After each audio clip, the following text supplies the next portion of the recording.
Hello and welcome into another episode of Locked On Wolves. Today on the show, we'll get you ready for Game 3 of Wolves Grizzlies, including a couple of things the Timberwolves must do better Thursday, and I think they've got a good chance to do. Also, the Karl-Anthony Towns offensive foul slash kickout conundrum. We'll get my thoughts on this persistent issue for the Timberwolves All-Star big men. It's all coming up on the show.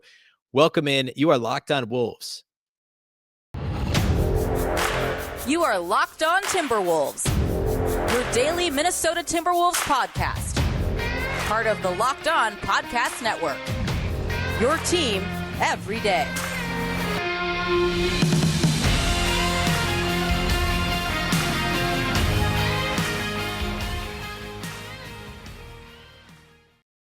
Hello and welcome to the Locked On Wolves podcast, part of the Locked On Podcast Network, your team every day. My name is Ben Beecken. I am the host of Locked On Wolves. Happy Thursday, everybody. Happy game day.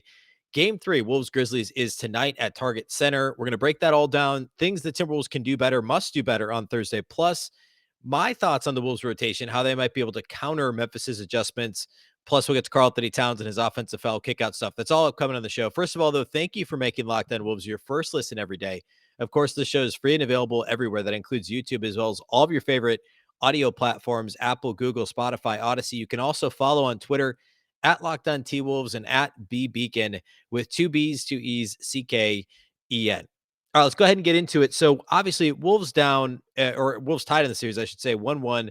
Disappointing loss Tuesday. I mean, we rehashed that in the live postcast following the game. Also the podcast for Wednesday as well. So what I want to do today is pull a couple of those things out and talk about what I think the Wolves could do to fix essentially what counter Memphis's adjustments, counter the counter, if you will, Thursday night. I want to start though with rotations.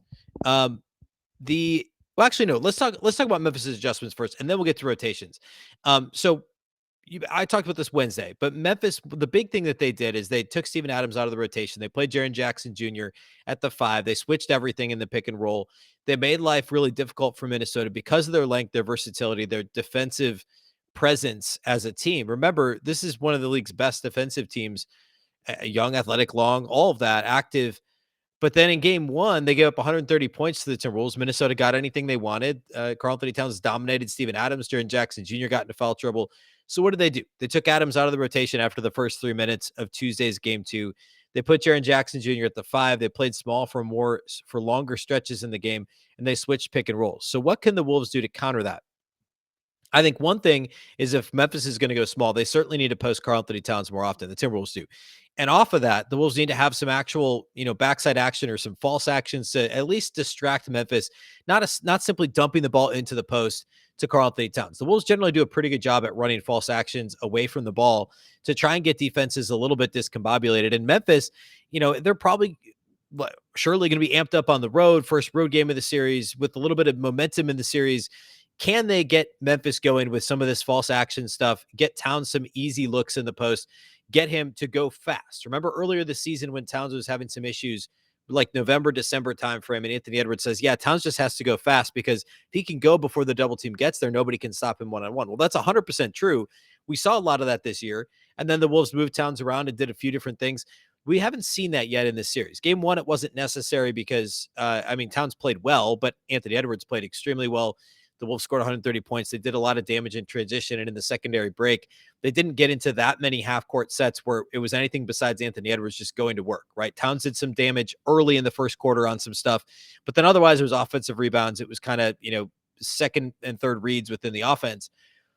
Game 2, the Wolves never found a rhythm offensively at all. So what can the Wolves do with Karl-Anthony Towns in the half-court? I think, number one, actually get him the ball in the low post creatively, right? Not just dumping the ball in and allowing him to get double and triple teamed. If Memphis plays small, right? If they start Steven Adams again, that's not how you start the game. You start the game playing 4 or 5 out and have Karl-Anthony Towns face up and get to the basket, as he did often on early in the game on Saturday, game 1, and then also, had a little bit of success very early in the game against Memphis in game 2 on Tuesday. Now, if assuming the Grizzlies do that and assuming that they have an answer and they're double and triple teaming Cat quickly, the Wolves need to have stuff on the other side of the court where they're springing potential open shooters to the opposite side of the floor, to the weak side. They need to get cutters. Jared Vanderbilt may not be able to play as much, and we'll get into the rotation next. But if the Grizzlies are playing small. I actually don't know that Vando fits well next to Karl-Anthony Towns. I think that you have to get Vando off the floor and get more shooting. And Vando might make more sense in a smaller minutes role off the bench as an energy type guy, almost what used to be the Josh Okogie role. Just come in the game, give us some energy, get us some rebounds, and maybe even play small ball five against Brandon Clark. And I want to talk about that next segment, but that could mean that the Timberwolves just change their starting lineup. Maybe Jaden McDaniels gets in the starting lineup. Maybe the Wolves are able to spread the floor with four guys who are at least roughly league average or better from outside the arc. Patrick Beverley falls in that category, Anthony Edwards, D'Angelo Russell, and then potentially Jaden McDaniels. Spread the floor around Towns, make the Grizzlies make the decision to double and potentially triple team him. And if they do, Towns has to go quick. He's got to give the ball up quick. He's got to go quick. He's got to try and score before the double team comes. If the double team comes, the Wolves just have to be crisp with their ball rotations. They can't get caught up, allowing Memphis to do whatever they want in terms of double and triple teaming. If they can go quickly, then they can run the offense through Karl-Anthony Towns once again, whether that's low post, they could do it at the elbows, could do it at kind of the free throw line, extended that mid post that Finch did a lot of early this year with Towns. It's still difficult to double him there. It becomes more difficult the closer you're out to the middle of the floor, right? So if they can operate, elbows or something like that, if they run more horn sets, if they do some stuff where Towns is in the high to mid post, it's the same idea, right? Except for you give yourself a little bit more space for back cutters. It's a little harder to double team, and it's very hard to triple team in the middle of the floor with any success. I think it's just moving Towns around. And then once that happens, then Anthony Edwards very likely is the beneficiary ultimately, right? Anthony Edwards is likely the one who's getting the ball swung to him. And the Grizzlies can't load up on both Towns and Edwards on the same possession, right? So if both of these guys are making quick reads and quick reactions, then one of them should be able to have some success. If they're loading up like they did against Ant on Tuesday in game 2, then Karl-Anthony Towns should be able to go to work on the post against a smaller Memphis defender. But again, the game got away from the Wolves so quickly, it snowballed in the second and third quarter for Minnesota on Tuesday that they couldn't do this. If they load up on Towns, like we've seen teams do, then Ant should be able to do what he did in game 1. And he should be able to go one-on-one. He can beat Dillon Brooks. He can beat anybody one-on-one and have some success. And we know he's a willing passer as well if he gets into the teeth of the defense. Then, of course, D'Angelo Russell, he can be the third wheel. He can be the guy that bails you out if you need an end of shot clock, somebody to hit a shot at the end of the shot clock. If you need somebody to create, in the open floor, if you need somebody to knock down a spot up jumper, D'Lo can do all those things and be the guy late in the game if you need him to be, right? He's played poorly in games 1 and 2, but we saw how good he can be. Wolves fans know how good he can be, especially down the stretch back in the playing game against the Clippers. So I think the way that the Wolves use Towns within the offense is going to be the best, the definitive counter to how the Grizzlies defended the Wolves in game 2. I want to talk more specifically about the rotation here in a minute, and then we'll close the show by talking a little bit about Karl-Anthony Towns, the kick out thing he does. There's an article written over at Pioneer Press by Jace Frederick, who does a great job over there, specifically about that offensive foul that Towns gets called for all the time. And I want to give my 2 cents on it. I've mentioned it before, but I really want to dig in on it just a little bit at the end of the show here today. So we're going to do all that here in a minute. First of all, let's talk about our friends over at betonline.net. BetOnline.net is your number one source for all your betting stats and sports info. By the way, the Timberwolves opened following the game on Tuesday, following game 2. The Wolves opened at BetOnline.net as 2-point underdogs at home on Thursday in game 3. The line has already moved to -1.5 as of late Wednesday. So curious to see if it moves anymore, but that's pretty quick movement on a relatively small line. But I mean, the Wolves as home dogs is, I don't know. I mean, I think if I were picking this in a vacuum, not against the spread or anything, I feel like the Wolves, this is a game that I think a lot of people think the Wolves are going to win, right? With the energy that the Wolves are going to bring to this game. So if you can get them at the Wolves at +1.5 for Thursday, it's not awful over at betonline.net. Of course, you can find all the latest sports developments, league reviews, and news, including this year's basketball playoffs and the start of the Major League Baseball season. Now a couple weeks underway. BetOnline is your continued source for all your sporting wagering information, from live betting to playoffs, esports, and more. You can head to the website today or use your mobile device to learn more about the trends in action. BetOnline, where the game starts.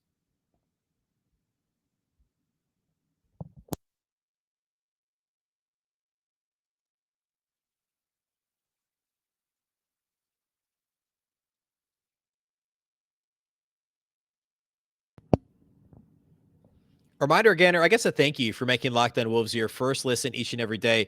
Make sure that you check out the Locked On Wolves postcast, of course, following each and every game. We started doing this about a week to go in the regular season. So, live postcast over at the YouTube channel for Locked On Sports Minnesota. It's that YouTube channel. And then it's on our podcast feed here at Locked On Wolves, the audio feed immediately following the game after the live postcast at the Locked On Sports Minnesota YouTube channel. I'll bring you live post-game coverage breaking down the game with our local expert, Chalanga from Zone Coverage of the C&D NBA podcast.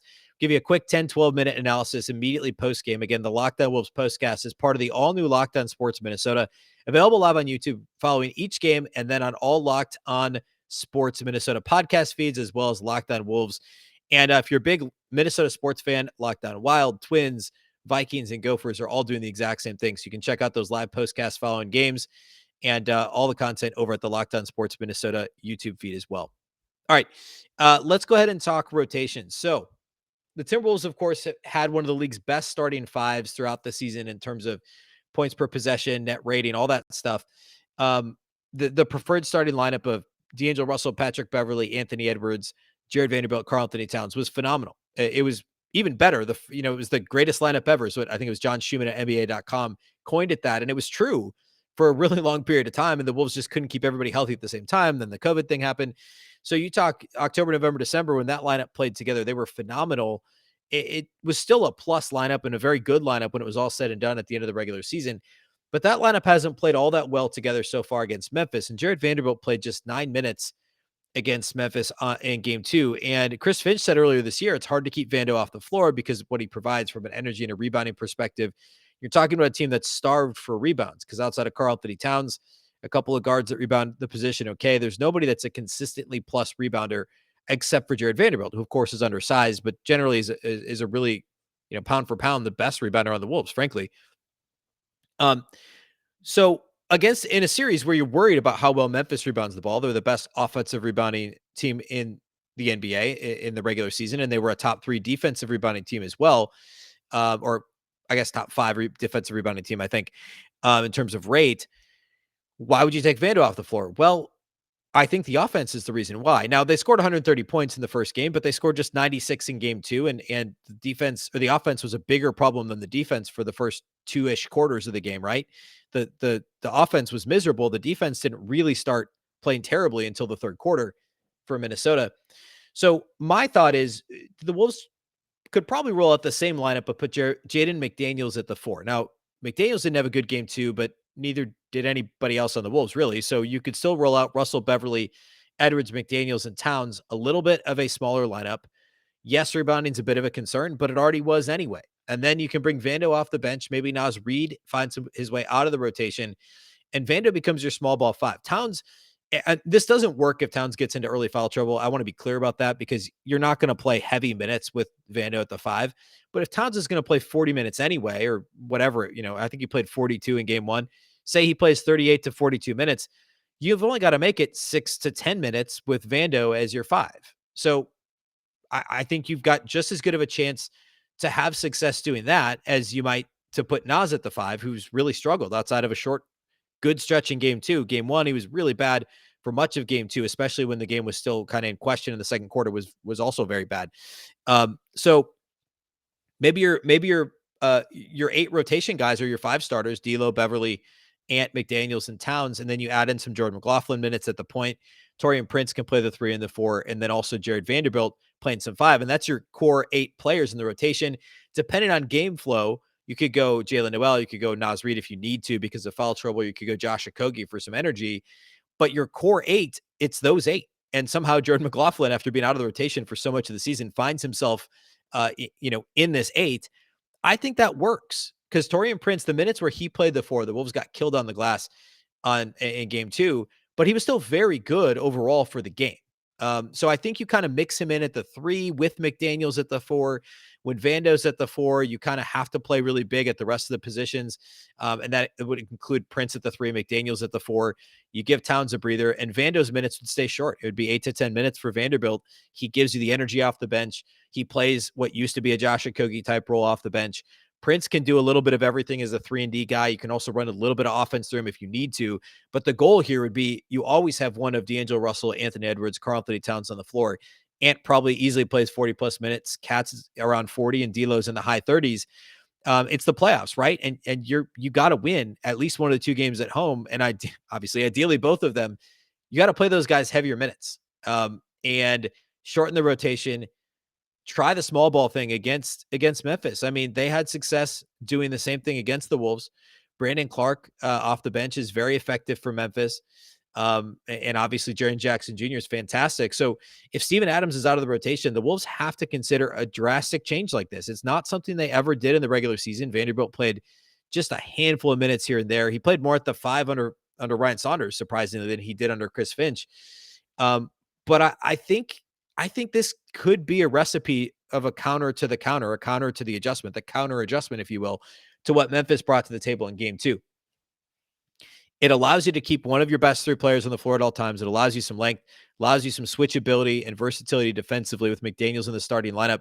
And in this construction of the lineup of this rotation, McDaniels also would play heavy minutes. He would easily be 30 plus 34 minutes in this playoff game. You're talking Vando very short minutes. Prince is probably in the 15 to 20 range, and J-Mac would be very short, 10 to 12 minutes for the game as well. You're relying heavily on your starting five and then Taurean Prince kind of as a sixth man. I guess I'm leaving out Malik Beasley. So we'll call it 9 guys, right? Malik Beasley is going to be the other, he has to supply some of that offense off the bench, give Ant a breather. But I think Beasley's minutes become shorter too. If Memphis is playing small, the Wolves could play small with Vando at the 5, but you can't play small with Malik Beasley and Anthony Edwards on the floor, Malik Beasley, Beverly, and D'Lo on the floor for too long, because then you're losing rebounding in the front court, or excuse me, in the back court.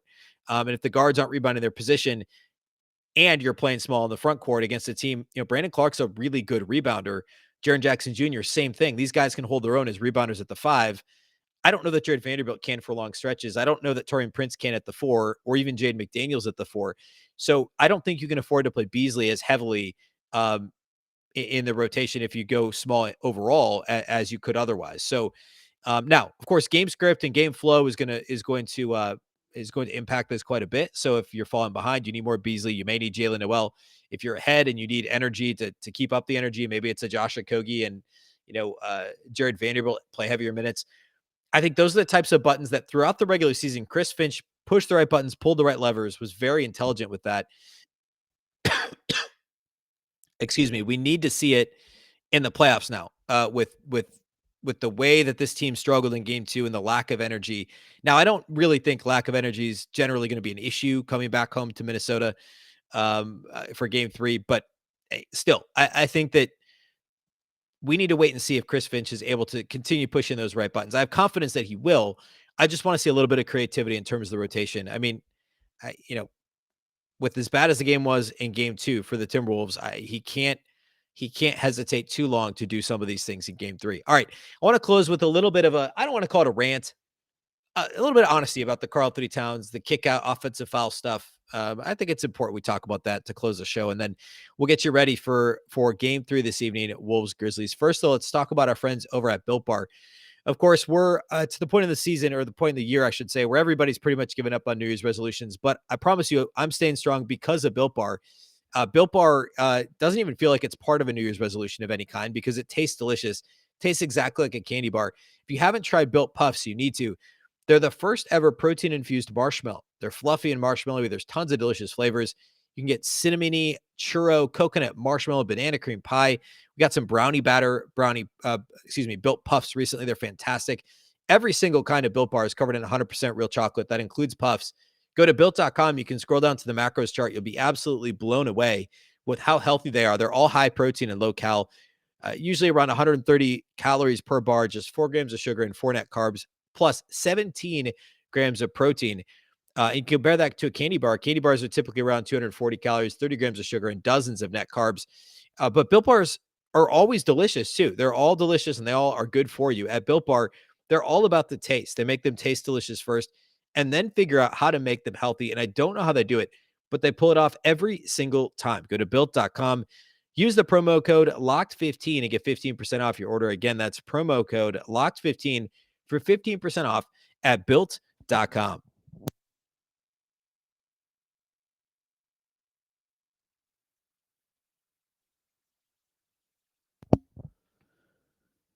All right, let's close the show by talking about Karl-Anthony Towns. So we'll start here. So game 2 on Tuesday, Karl-Anthony Towns has 2 fouls early in the first quarter. Finch leaves him in. There's like 8 something left in the first quarter, picks up a second foul. Finch leaves him in until about the 2-minute mark. He plays roughly 6 minutes without committing a third foul. Outstanding. They take him out. Nas has a couple uneven minutes, starts the second quarter a little better. Eventually, Towns comes back in the game, and the deficit's kind of, the Wolves have pushed it down from 10 to like 6 or 8, somewhere around there. Towns shoots a three-pointer from a couple feet outside the arc, sticks out his right leg after. If you've watched the Timberwolves, you know what I'm talking about. It's not just the wide base he shoots with. He shoots, he lands, and then he sticks his right leg out to his right to trip the defender that's closing out and trying to do almost like a flyby contest and release down the floor for a fast break. And Towns gets called for the offensive foul. He doesn't always get called for it, but he has been enough that I don't know why he keeps doing it. To make matters worse, he doesn't apparently know, or at least is unwilling to admit that he's doing it. After the game, if you saw this video, it's insane. If you haven't, go watch it. He was asked post game about it, and he said, "Oh, basically, that's just my." Well, actually, I have the quote here. Jace Frederick again at the Pioneer Press wrote about this. He has the quotes transcribed here. Towns says Towns was confused about how he fouled Tillman. He said, "Was it the face or was it a foot?" He proceeded to say that Tillman was telling the official he got hit in the face. And then Towns says, I wear size 20s. I can't make those up. I can't take those back. To me, for what I felt, I was locked into the shot, went in and out. You didn't see me react to the foul. I don't know, blah, blah, blah. I don't know. I have to watch the film, end quote. So Towns is claiming he doesn't know that he kicked his leg out, that is part of his shot motion. Of course, that's not true. If you watch him in the 3-point contest or when he's shooting corner threes, most of the time, he doesn't stick the foot out.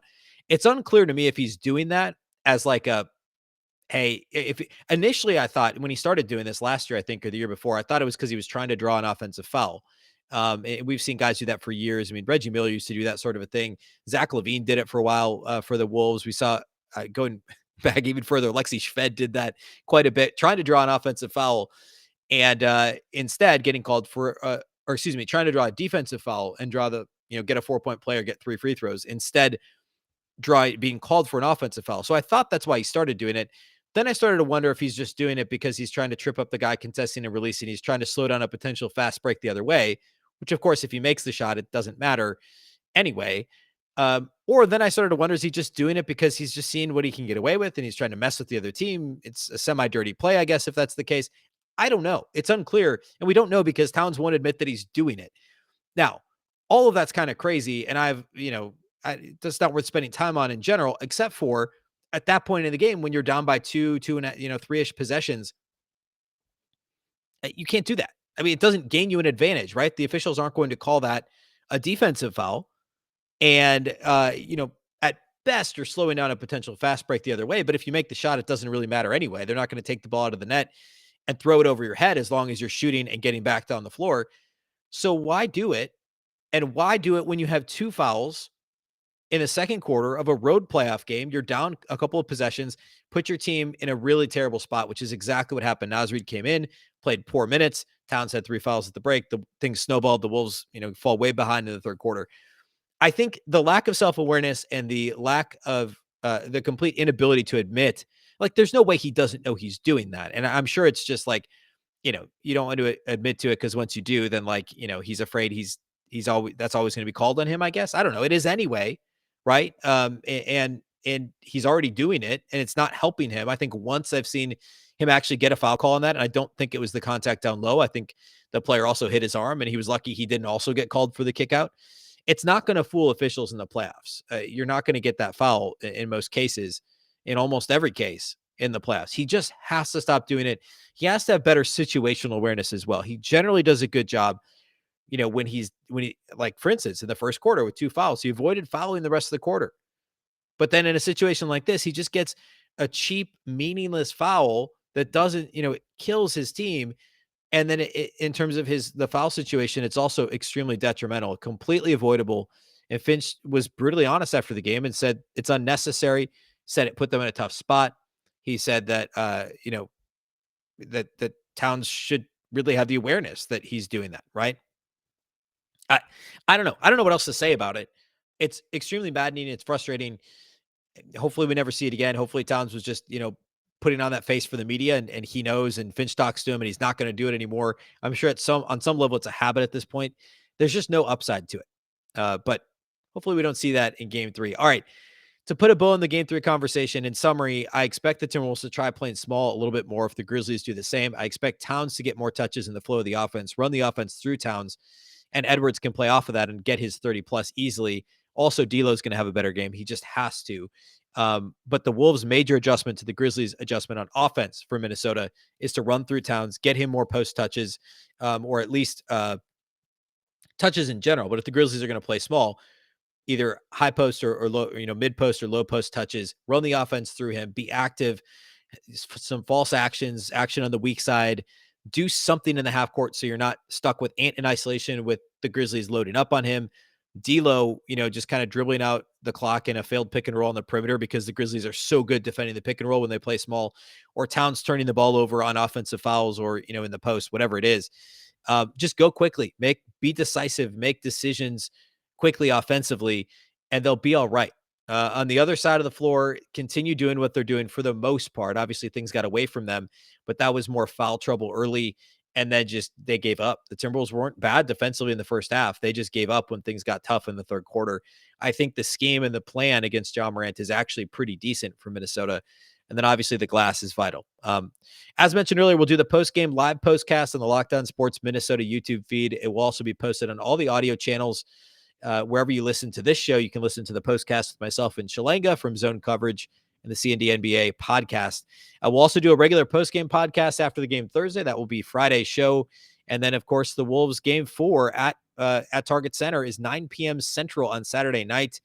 Hopefully the Wolves will be up 2-1, and we'll do weekend coverage as usual, including the live postcast and a podcast as well. So make sure that you are following and subscribed. A big thank you to those of you that do make this show your first listen every day.